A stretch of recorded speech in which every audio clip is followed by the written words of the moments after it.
വന്നേക്കണ അടിപൊളി തേങ്ങ അരച്ച മീൻകറി ആയിട്ടാണ് കേട്ടോ. അപ്പോൾ ഇതിൻ്റെ വീഡിയോ ഫുള്ളായിട്ട് കാണാൻ ലൈക്ക് ചെയ്യുക, സബ്സ്ക്രൈബ് ചെയ്യുക. നമുക്ക് വഴിയൊക്കെ ഉണ്ടാകും എങ്ങനെ ഉണ്ടാക്കണമെന്ന് നോക്കാം. ഞാൻ ഇവിടെ എൻ്റെ ആവശ്യത്തിനനുസരിച്ചിട്ട് ഞാൻ തേങ്ങ ചെറിയത് എടുത്തിട്ടുണ്ട്. മിക്സിയുടെ ജാറിലേക്ക് ഇട്ട് കൊടുക്കുക.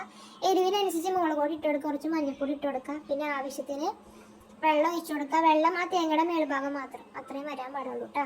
നല്ലപോലെ ഒന്ന് മിക്സിയിട്ട് അരച്ചെടുക്കുക. ഇനിയിപ്പോൾ അരയ്ക്കുമ്പോൾ വെള്ളം കുറഞ്ഞിട്ടുണ്ട്, അന്നേരം ഒഴിച്ചു കൊടുക്കുക കേട്ടോ. അരച്ചതിന് ശേഷം മീൻ ചട്ടി എടുക്കുക. അതിലേക്ക് തക്കാളി, പുളി, അതുപോലെ തന്നെ ഏത് മീനാണോ ആ മീനും ഇട്ട് കൊടുക്കുക. അതിന് ശേഷം ആവശ്യത്തിനുള്ള ഉപ്പ് എന്തോരാണോ അതും ഇട്ട് കൊടുക്കുക. പിന്നെ നമ്മൾ തേങ്ങ അരച്ച് വെച്ചിട്ടുണ്ടായിരുന്നല്ലോ, അതും ആ മീൻ ചട്ടിയിലേക്ക് ഒഴിച്ചു കൊടുക്കുക കേട്ടോ.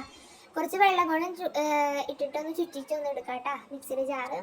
അതിനുശേഷം അടുപ്പത്തേക്ക് വെക്കാം. ആദ്യം നല്ല തീ ഒന്ന് കൂട്ടിയിട്ടിട്ടൊന്ന് വേവിക്കാം കേട്ടോ. ശേഷം ഒന്ന് കുറച്ചിട്ടിട്ട് വേവിച്ചെടുക്കാം. അതിനുശേഷം നമ്മുടെ ഗ്യാസ് മീൻചട്ടിയുടെ വെച്ചിരുന്ന ഓഫ് ചെയ്തിട്ടുണ്ട് കേട്ടോ. അതിനുശേഷം ചീഞ്ചട്ടി വെച്ചിട്ടുണ്ട് അപ്പുറത്ത്.